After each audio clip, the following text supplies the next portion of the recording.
Salibonani balaleli endaweni ezitshene sikuzo ngithanda ukulibingelela ngilamukela kulesi sifundo sesabathala namhlanje. Mina engikhulumayo ngingumfundisi uMishayeli Ndlovu. Ngizacela abafundisi silabo lapha baziveze. Salibonani izihlobo ezithandekayo, sihlanganiswa njalo kuleli viki esifundweni uNkulunkulu azakhuluma khona lathi okhulumayo umfundisi Miladube. Asibusekeni bathandekayo kusifundo esingena kuso namhlanje. Okhulumayo namhlanje phakathi kwenu umfundisi uGresham Mlilo. Inkosi ibe lathi masingena kulesi sifundo. Liyabingelelwa bathandekayo ngegama lenkosi yethu Jesu. Siyabonga ithuba lokubana sihlangane esifundweni. Okhulumayo ngumfundisi uBruce Hlongwane. Sibeni lo mthandazo nxa singena esifundweni. Baba wethu olungileyo hlala ekhaya ezulwini, siyabonga ithuba lokubana sikhangele sona lesi sifundo. Sinxusa ukuthungamela ukababa umoya ingcwele nxa siza kuxoxa ngasona lesi sifundo. Khulume kithi ngendlela ephakemeyo, silungiselelwe umbuso wakho zamasinyane, sisincedise kunkambo yethu yokukholwa ngoJesu Kristu siyakhuleka. Amen. Amen. Siyabonga balaleli, isifundo sethu namhlanje silesihloko esithi IIsisunguli SesiVumelwano. IIsisunguli SesiVumelwano. Uzananzelela ukuthi embalini yomhlaba kulezivumelwano ezithile ezenzakeleyo emhlabeni. Ngakho ke izivumelwano lezi ezithile zenziwe ngembangela yengxabano ebekhona, zenzakele ngendaba ukuthi kube lokungazwanani kumbe kube lempikiswano. Kwase kusenza ukuthi inhlangothi ezimbili zihlangane bezisenza isivumelwano. Ungahamba embalini uzazwisisa ukuthi eParis le kuke kwaba le treaty eyenziweyo. Lase Congress of Vienna babutheni ababusi labantu badinga ukuthi kungaba lokuthula njani kwase kusenzwa isivumelwano. Ngakho ngosuku lwanamhlanje sizafunda ngokujulileyo ngesisunguli sesivumelwano. Sangathi inkosi ngasiphathisa nxa siqala lesi sifundo. Mfundisi Mlilo, ngizacela usibalele indinyana yokwaziwa ngekhanda ubususivezela isifundo ngokujulileyo. Ikhangela Exodus 19 ivesi 5 ithi kalokho uma nilalela nokulalela izwi lami nigcine isivumelwano sami, niyakuba yigugu kimi kunazo zonke izizwe ngokuba umhlaba wonke ungowami. Isifundo salamhlanje sithinta ukuthi isisunguli sesivumelwano. Sakunanzelela bafundisi ukuthi uvikele iphelileyo sigcine uJehova uAdam noEva bewonile. Ani siyakhumbula ukuthi sifunde ngoJehova edala izinto konke lokhu kuhle sesiyafika kulesi sigaba lapho Adam noEva sebengene esonweni. Kwaqhamuka ubudlelwano phakathi kukaAdam lobani noJehova wabo. Kodwa uGenesis 3:15 uJehova wakhetha bana alungise ubudlelwano njani obephukileyo. Isifundo sethu esiyangena kuso ke namhlanje futhi esisungula izifundo ezangena kuzo ikota yonke. Siyabe sikhangele ngalesi sivumelwano esenziwa nguNkulunkulu lomuntu ukuze alungisise lolo hlupho lwaselwenzakele. Ngizakuletha isibonelo. uNkulunkulu uletha lesi sivumelwano bathandekayo kuqala ingakakhangeli oNoah ahlasilethe loAbraham. Abuye asilethe lobani lo Noah. Abuye asilethe lobani lo Abraham lo Moses. Azeletha isivumelwano esiphakade ngenye indlela. Lezi zokuqala lezi zazisendlalela isivumelwano esiqinileyo lapho sagcwaliseka khona uJesu elenga emthini efela abantu. Ingakuletha lokho ngamafitshane yikho zathi sikukhangele kakhulu. Ngicela bana ngihle ngitsho lokho.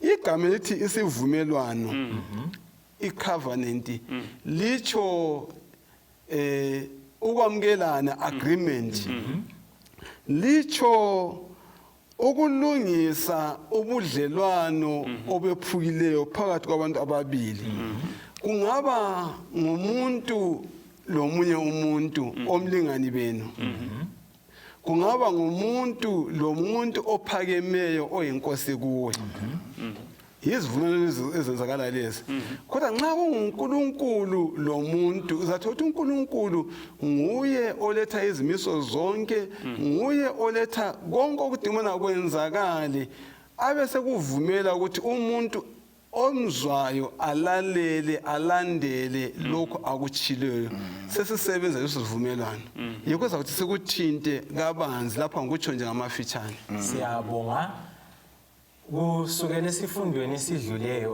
iviki eliphelileyo sifunde ngokuthi kwenzakalani nxa sesifunde ngokuthi kwenzakalani abantu sebewele esonweni abantu sebengene phakathi kohlupho sesithola ke kusungulwa isivumelwano ngezinye indlela isivumelwano sizolungisisa uhlupho lwabantu sifundile iviki ephelileyo ukuthi ubudlelwano phakathi kukaNkulunkulu labantu baqanyulwa isono uNkulunkulu useyenza ke lokho esifunda ngakho namhlanje useyenza izivumelwano besenza isivumelwano sokusungula isivumelwano ukwenzela ukuthi ubudlelwano babantu loNkulunkulu bubuyiselwe endaweni yayo siyabonga abalaleli ngizanikela umfundisi uDube siyabonga abalaleli isivumelwano lesesikhulunywayo sibopho esiqinileyo singathi thina kunjengomtshado lanxa umhlaba sowafunda ukuthi uqamule kodwa nxa kufungwa kuthiwa ukufa yikho kuvunyelwayo ukuthi uqamule singabala kuGenesis 17 verse ka2 yes sithola uNkulunkulu lapha esithela njalo ngizakwenza isivumelwano sami phakathi kwami lawe ngizakwandisa kakhulukazi kunika isivumelwano sokuthi yebo uwedwa kade sikhuluma lawe kodwa nxa ukuthi sengifuna ukubuyisela okonakalayo kusukela kuwe ngesizwe siyabuya ngawe ngifuna ukukwandisa ukulunga kubuyele endaweni yakho sifice uNkulunkulu ekhuluma ibala ukuthi sivumelano kuthiwa 287 times ku-Old Testament efitizela ukuthi indaba yokukhulumisana lo muntu ngisiba lesivumelano iqhakathekile ngoba umuntu bengimdala ukuthi aphile ngikhonza engidumisa kwase kuba siba lempazamo ngifuna ukubuyisela isivumelwano leli bala ngesiHebheru nguBerit elithi ukuthi isibopho phakathi kwababili kumbe phakathi kwamaqembu amabili kasehlukaniswa lula kodwa thina sikhangela kakhulu isibopho phakathi kwethu loNkulunkulu ukuthi yena uNkulunkulu thina engikukhulumileyo mina kangisoze ngikutshintshe lingangibaleka kodwa mina ngilesivumelwano esiqinile engisilethayo kini phakathi isivumelwano kwethu loNkulunkulu kulezinto ezintathu eziqhakathekileyo uNkulunkulu nguyosungula ukusidinga isivumelwano ngoba nguye okhathazekileyo ngathi esisukileyo so uyaletha isivumelwano afunge athi kangisoze ngikulahle sikuthola lokhu kuGalatia 3 verse 16 athina inzalo leyana enzalo eyodwa enguKristu eyengizabopha ngayisivumelwano engisezizolo izaqinisa okwesibili angafaka isivumelwano uNkulunkulu ukhangela ukuthi akhuluma laye abe lomlando wokulalela so phakathi kwesivumelwano uNkulunkulu uyasungula umuntu unika umlando wokulalela isivumelwano okwesithathu isivumelwano lesi siletha usindiso kumele sifunde ukuthi kusiyaphela isifundo lesi sikwathi uNkulunkulu nguye osungileyo thina abaphakathi engathi mina ipartnership loNkulunkulu silobudlelwano laye sibe lokulalela singalalela usindiso luqinisekile siyaluthola aluletha ngesivumelwano lesi amen siyabonga ukuvezelwa impawu ezintathu eziyisisekelo sani sesivumelwano impawu lezi ezintathu kuyikubana uNkulunkulu ngoqalisileyo wathatha inyathelo lokuthi asungule isivumelwano lesi ngakho ke thina ke kuqhakathekile ukuthi silalele singalalela bese siba lesithembiso siba impumela mfundisi impilo esilusindiso ukuthi lokhu kungadlula ezigabeni lezi ezintathu isiphetho sendaba lusindiso kuqhakathekileke lokho ngibuza umbuzo lapho ukuthi kulesi sivunyelwano lalezi izimpawu ezintathu eziveziweyo umfundisi Dube isivumelwano somusa sibonakala njani isivumelwano lesi silomusa phakathi sikhanya silomusa phakathi umusa ungena njani kulesi sivumelwano isivumelwano singumusa bazalwane ngoba kwakuqala balaleli lathi ukuthi kuthiwa osungulayo nguNkulunkulu thina sicinizelo siwile lo Adam lo sapho lwakhe umlimi wasesukuma yena ukuza kade uza lapha azothi zwana ngesivumelwano nawe Abraham lo sapho lwakho la kade uza kithi ngesiphambano so umusa ikwenzela ulutho singafanelanga kungalathe singalwenza ukuthi thina silwenzele olukuthiwa yikukhutshwa esonweni sinike usindiso sisile kufeni thina singabokufa ngumusa igrace ebuya ngoJesu kuphela siyabonga kuthi ukuthi konke lokho akwenziwa ngamandla ethu kodwa kwenziwa ngamandla kabani kaNkulunkulu ngakho ke balaleli kuqhakathekile ukuthi sibeke ithemba lethu kuNkulunkulu ngoba ngawethu amandla akula kuphumelela kodwa isivumelwano esisiphiwayo ngoJehova siyeme emandleni akhe ukuthi konke akuthembisileyo uza kugcwalisa ezimpilweni zethu umfundisi Hlongwane nginanzelela abantu empilweni yasenkamboni yokukholwa abantu abafaka imisebenzi phambili kokukholwa ungathini ngamafitshane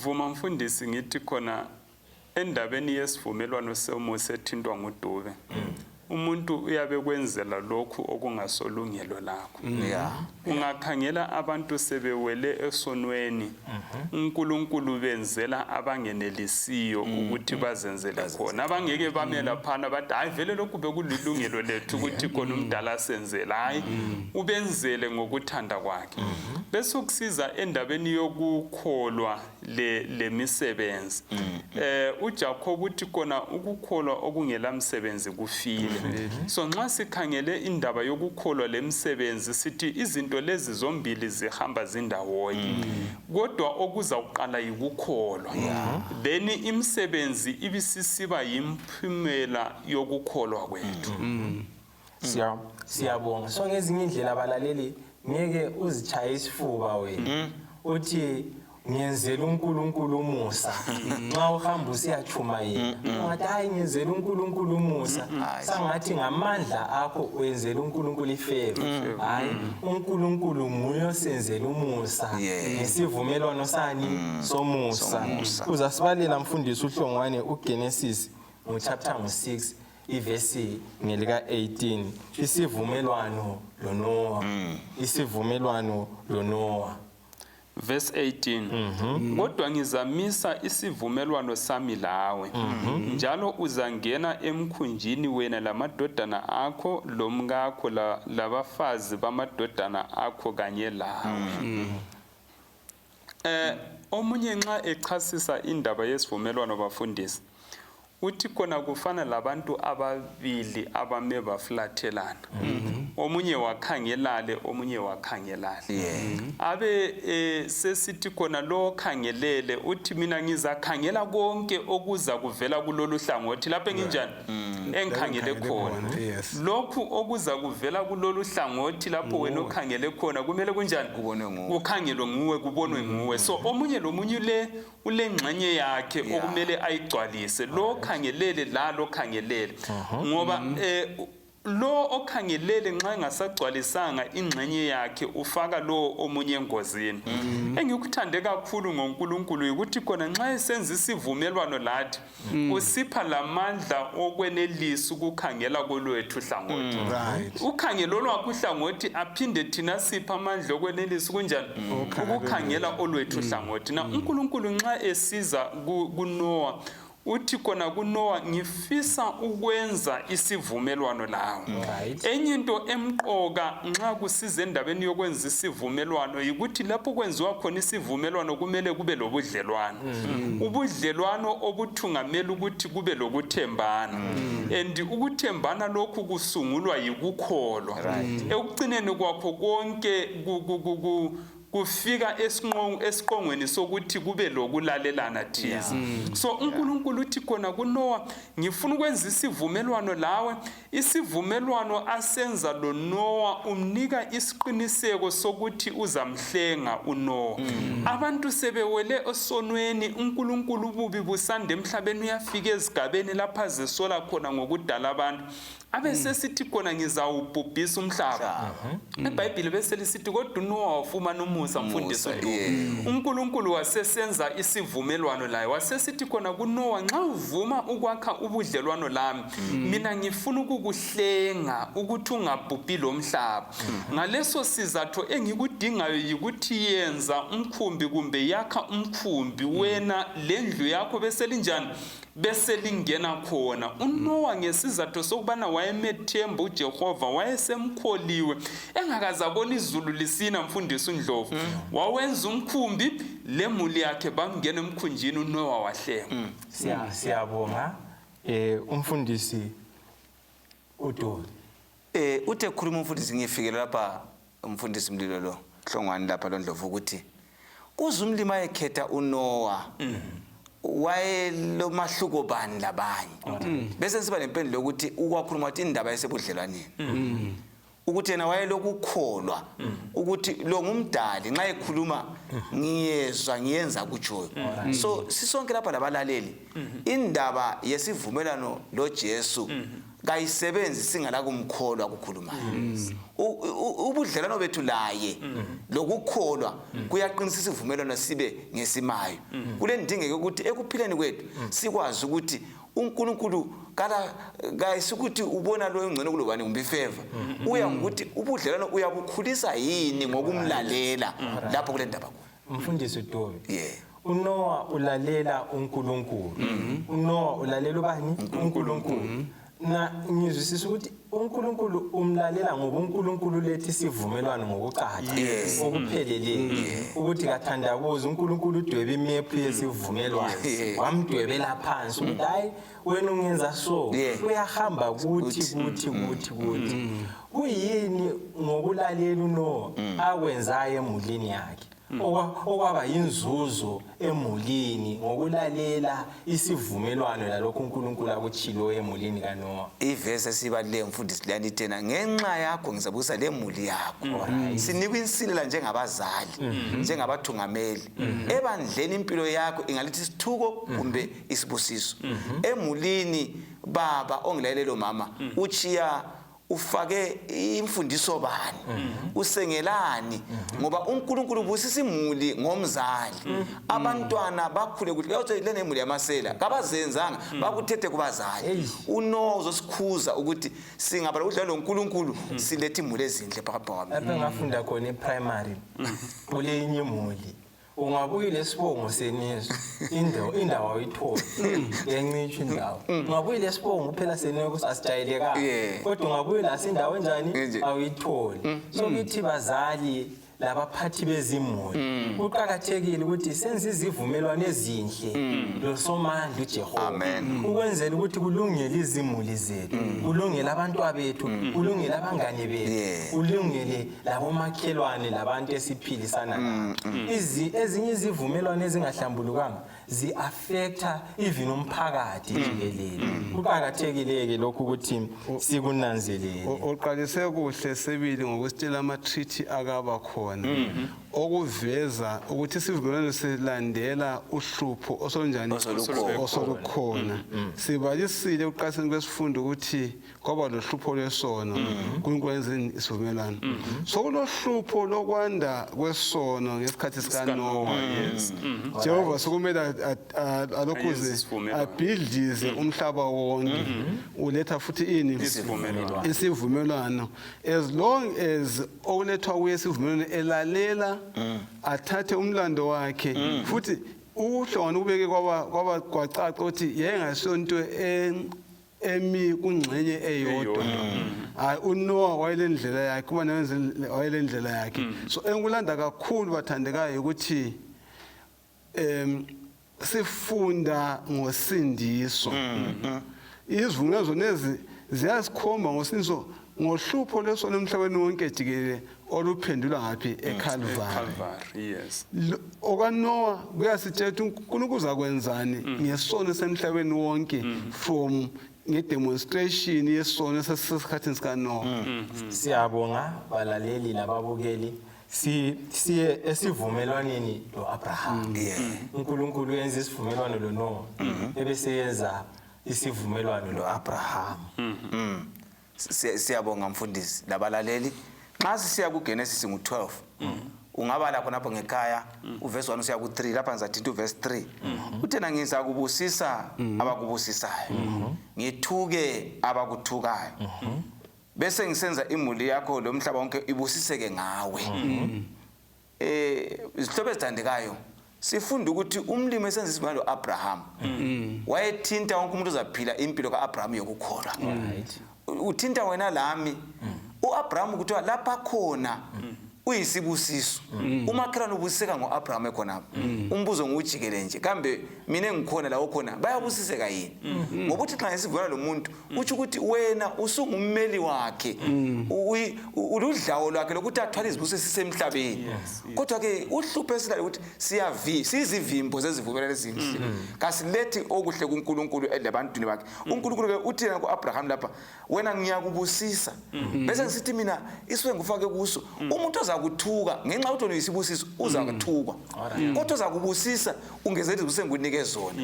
Sikhangela ukuthi umlimi lapho ufuna ukuthi bathandekayo ipackage ezibusiso igcwele indawo yonke. Thina singaba ngabangcwele umlimi singalodlala noNkulunkulu. Lapho esikhamba khona izithuko ziyabhampula ngoba engikho khona umthixo uthi ngizavala ukuthi ungathukwa ngoba ulesibusiso. So ubudlano bami lo uNkulunkulu buqhakathe njengoAbraham kodwa ungagcina imiyalo yami. Ungangilalela. Usindiso lwami kuwe lemuli yakho isiqiniseke esingadilizwayo. Okuqhatha ukuthi uphile ngendlela kaNkulunkulu efaneleyo. Yikho nxa siya kuGalatia ngivulela uGalatia lapha ngo3 iverse 29 sinikwa ke isibusiso ngemfundiso kaAbraham ngempilo ayiphilayo kuchapha kubuye kithi. La kuwe mlaleli nxa uzaphila ngizaphila impilo enjengaAbraham yokwazi uNkulunkulu ngimkholwa ngiphinde ngimlalele ngenze intando yakhe. uGalatia ngo3 verse 29. Verse 29. Uba ke lingabaka Kristu ngakho liyinzalo kaAbraham njalo liyizindlalifa njengokwesithembiso. Ngiyelanda bathi njengokwesithembiso. Kwathi ngiso Abraham kodwa lani ndithi selikholwa kuKristu. Wayevele ekholwa kuKristu kwamba noAbraham. Yikho anikela indodana. Kwathi kuthiwa mana nantani undli limele uJesu Kristu. So ukukholwa elakho kwakumele kwakusitsho ukuthi konke okuzakuza kuletha usindiso lo Kristu angambonanga uyamkholwa. So thina singamaKristu uAbraham ngubaba wethu ngoba nangu kuthiwa lani ngenxa kaAbraham lizabusiseka. Balaleli ngicela ukuthi sonke sibe le ntshukuntshu yokubana isithembiso kaAbraham ngesethu lathi. Yes. Esemathokotshokweni uAbraham uNkulunkulu uyananzelela ukuthi uAbraham uthembakele. Uyananzelela ukuthi uAbraham uyalalela izimiso zakhe. uNkulunkulu ebesesenza isivumelwano somusa ayenzele uAbraham ini umusa. Abasesithi inzalo yakho izakuba lodumo lamandla igcwala umhlaba ngenxa yokuthembeka kuNkulunkulu. Ya isivumelwano lesi njana umfundisi oDube echilo siletha izithembiso uNkulunkulu asenzayo. Nxa ukhangele ivesi abekade ifunda ilezithembiso enhlanhla ukuthi ngeke ngizibhale phansi ngizibone zingaki lezi zithembiso. Ngibone lapha isithembiso ukuthi ngiza kukwenza uverse 3 nalwana ngiyakukwenza isizwe esinjani esikhulu. Isithembiso leso nxa unjani ungilalela. Ngiza kukubusisa lelo gama liyaphinda phinda kanengi. Ngibese ngisenza igama lakho libe likhulu. Wena ube yisibusiso. Uyabona ngani kudlalwa ngamagama. Yeah, ngizakwenza ube mkhulu, ngizakubusisa. Igama lakho ngizalenza libe njani, libe likhulu. Wena uzaba ngonjani? Yisibusiso. Athi ngiyakubusisa abanjani ababusa izithembiso zonke lezi. Ugcina kwakho konke uthena izwe zonke zomhlaba zizangazi mina ngawe. Yisibusiso leso bathandekayo. uNkulunkulu umthembisa abantu ukuthi uma silalela isivumelwano singena kubudlelwano obungephukiyo. Ubudlelwano obumi phakade phakathi komuntu lobani loNkulunkulu. uAbraham wakwamukela lokho nxa wayehlolwa ukuthi Abraham suka emachokochweni nje umfundisi ejilo ngokukholwa. Kulombuzo kwaukhuluma ngokukholwa.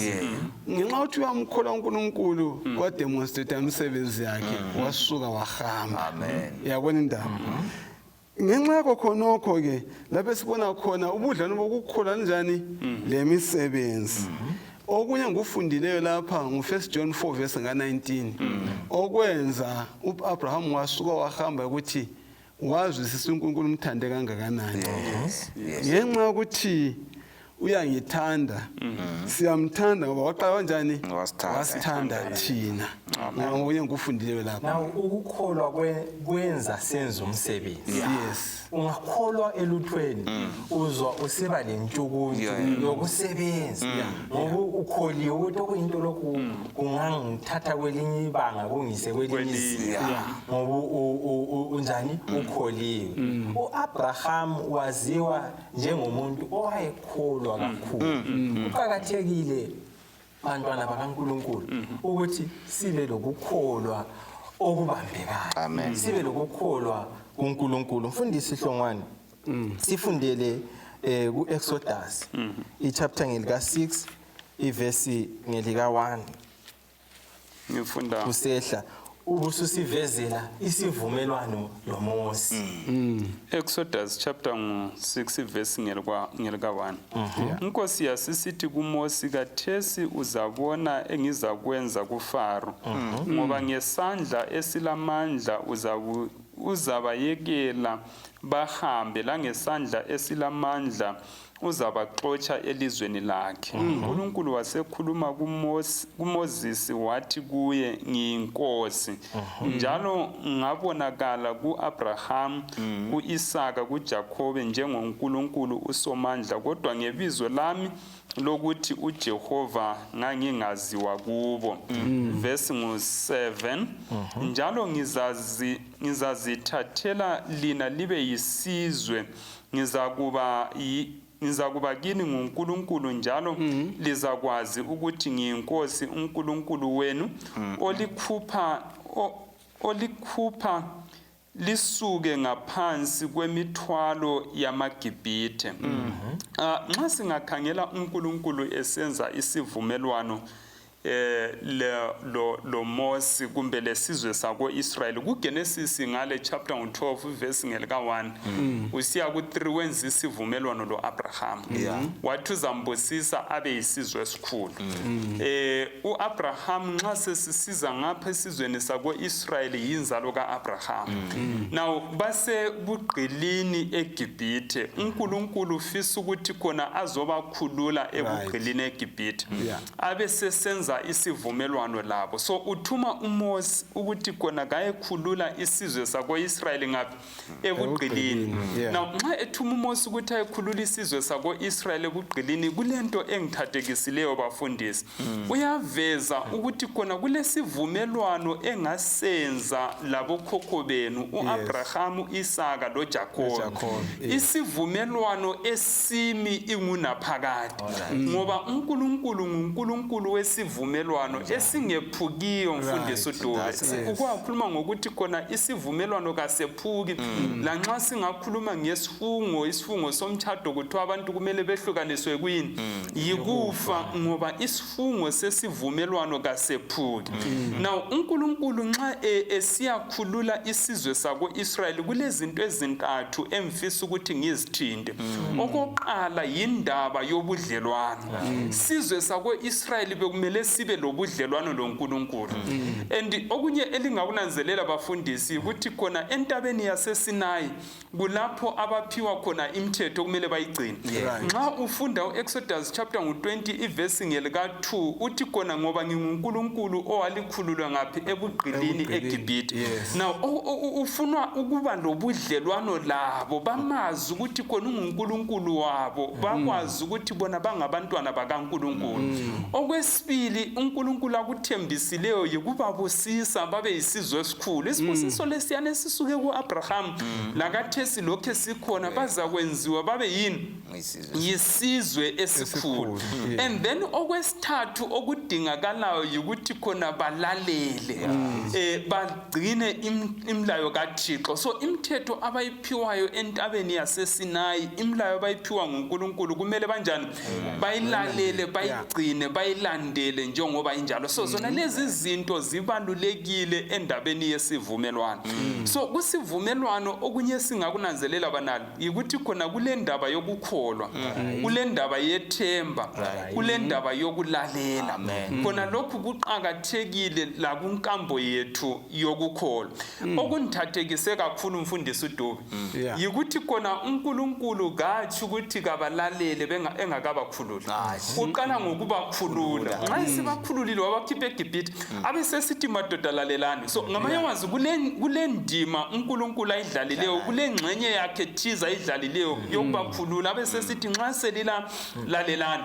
Indlela efana nayo esetshenziswa nguJesu uyasikhulula emandleni esono. Engasikhulula emandleni esono abesephila phakathi kwethu abesesipha ukwenelisa ukulalela lokuphila ngokwentando yakhe. Omunye umuntu angacabanga ukuthi khona hayi thina esiphila lamuhla kakulasidingo sokuthi khona sibe silokho sigcina umlayo ngoba phambili sikhuluma ngokuthi kasisindiswa ngemsebenzi kodwa ngokukholwa. Siyabonga. Isivumelwano ngithola ukuthi balaleli into ebambekayo. Into eyisibambiso, into eqinileyo.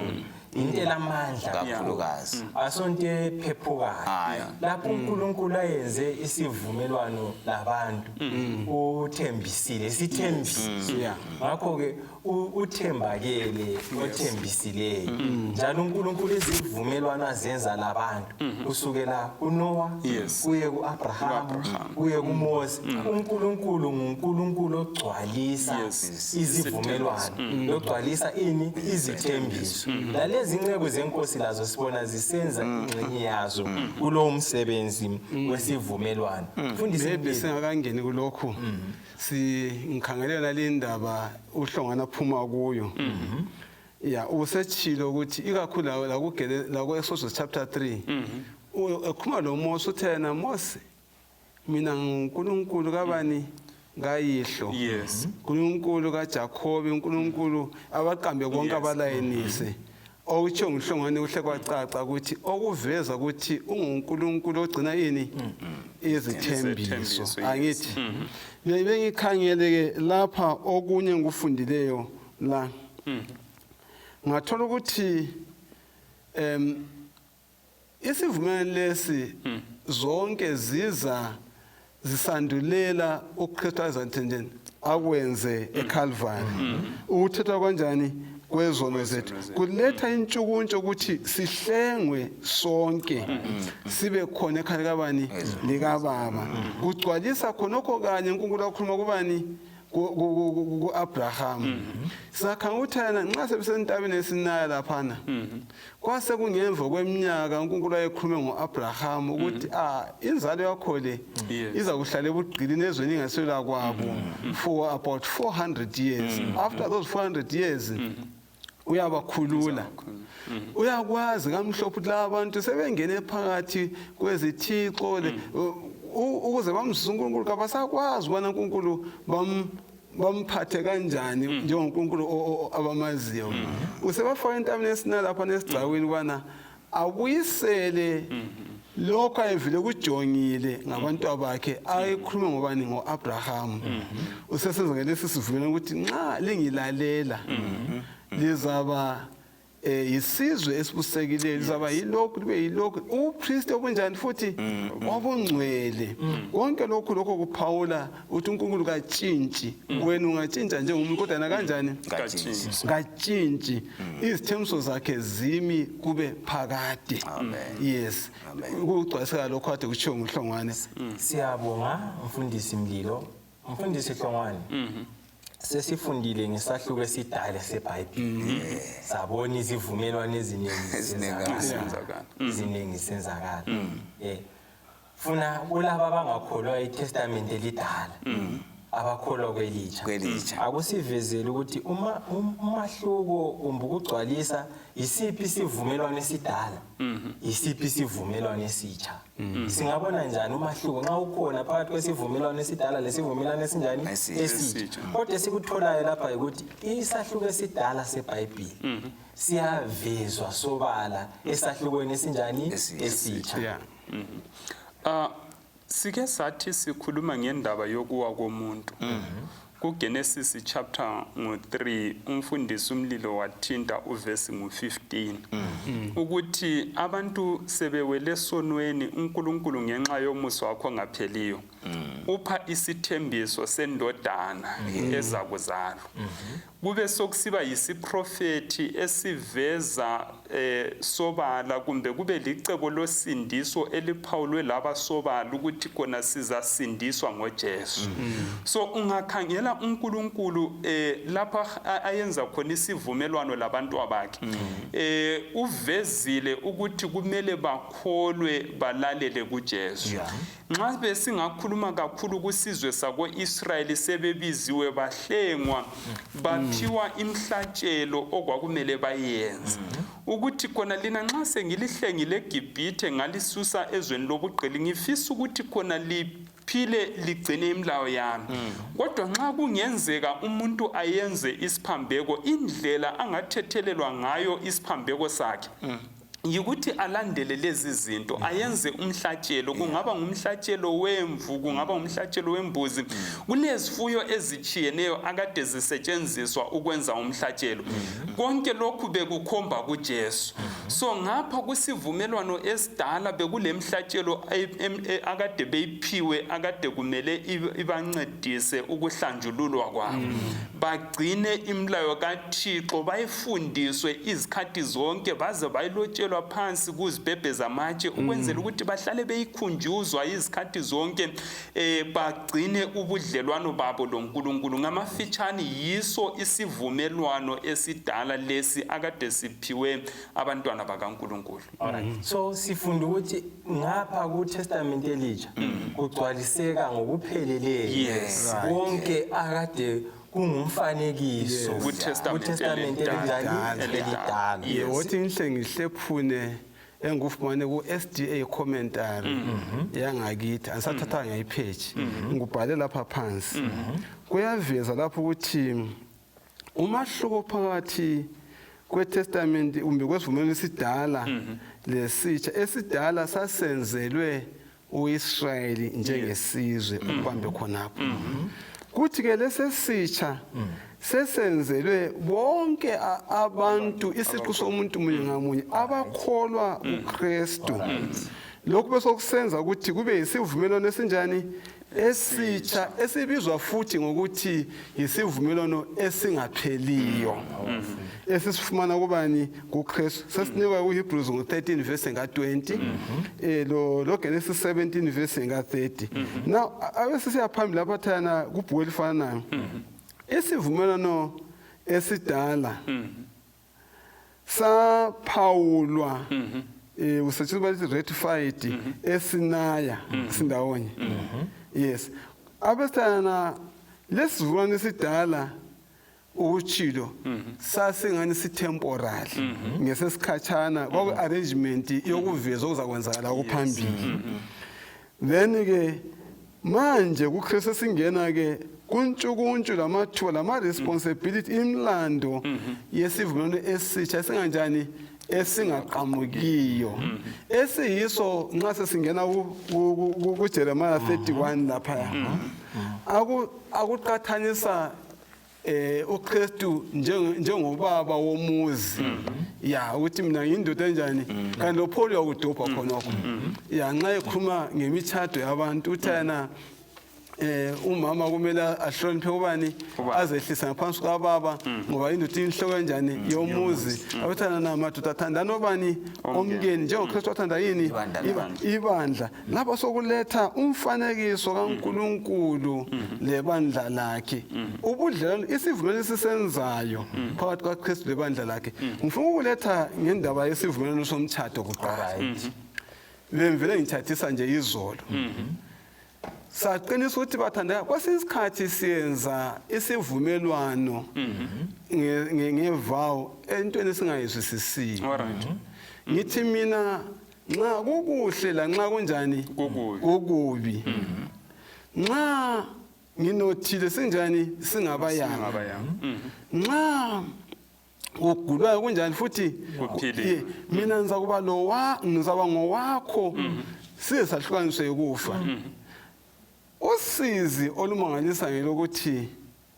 ungavela ubuyanga omunye umuntu ethi hayi mina ngathathwa ngumuntu onjani usediliza umthatho wakhe usizi omunye ngagula umama engceke segule lapha uze uhlanganisana hayi segule kakhulu umuntu semthathe emsa ngakibo uJehova uthana kasibe ngwabakhe kukuhle kukubi kule corona ungela corona sindawo ebanekani ngifelwe ingafelwanga ngikobani ngokaNkuluNkulu ngilamba akumelanga ngimlahle uNkuluNkulu ngize ngiyephulele sabatha lakhe ngize ngekudla lokwethumi kaJehova konke kukubi kumele ngizothi ngokaNkuluNkulu ngime ngokuqinisa la ngesifungo ngasenza ngibhabhathizwa ngingokaNkuluNkulu kukuhle kukubi sonke isikhathi ngokunye sokufundayo la uNkuluNkulu katshintshi yena siyabonga enye into engithathekisayo Ndlovu ukuthi khona uNkulunkulu kuJeremiya uthe khona kusivumelwano esitsha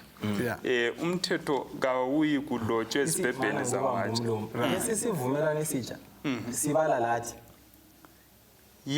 sigoqela lathi isivumelwano esitsha anti sigoqela lathi so singazidivosini esivumelwaneni esinjani esitsha qhubeka uthi khona kusivumelwano esitsha umthetho kasayi kuloba ezibhebheni zamatshe kodwa uzawufaka ezinhlizweni mhlawumbe kungaba ngumbuzo kwesinye isikhathi komunye umlaleli ukuthi khona uNkulunkulu ufaka njani umthetho enhlizweni zabantu ngoba uthe khona uzakufaka ezinhlizweni zabantu so sithi khona thina singayakho ubudlelwano umfundisi uDube loJesu uJesu uthola indawo ezimpilweni zethu abe sesinika amandla okwenelisa ukuphila ngentando yakhe singabuyela emuva kuAdam loEva sizakhumbula ukuthi khona ngenxa yobudlelwano babelabo loNkulunkulu kwakumele baphile ngokwentando kaNkulunkulu balandele lokhu uNkulunkulu othe khona kwenziwa siyabonga ubulungiselelo ukuthi summarize isifundo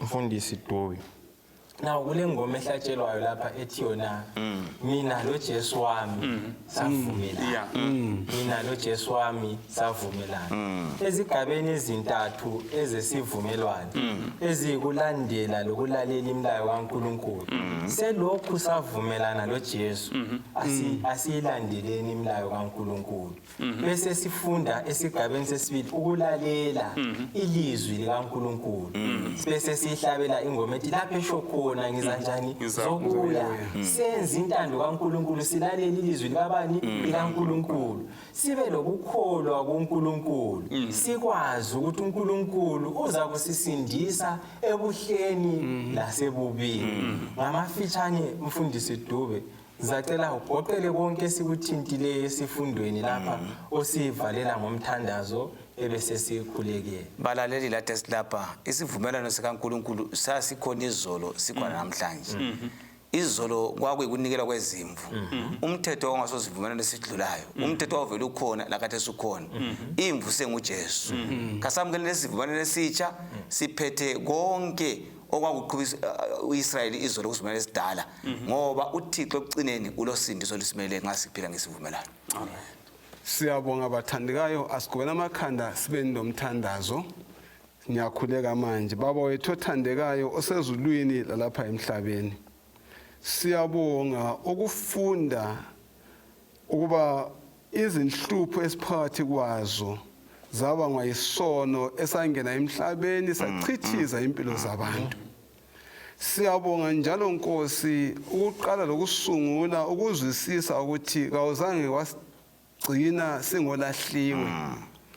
Wenza isivumelwano esidinga ukubana uma sikulalela Nkosi sonke sibe khona ekhaya ezulwini. Lesi sifundo sesithe sasifunda lesikhathi sinikela esandleni sakho. Sisize ngamunye Nkosi sigagadlele emuseni wakho lasethandeni wakho. Senze okuyintando yakho ukuze sibe khona ebukhosini singabasindiswe egameni lakho ngiyakhuleka. Amen. Amen. Ngeviki elizayo sizafunda uGenesis chapter 6 iverse ngelika 8. Asibeni lokukhonza okuhle. Amen.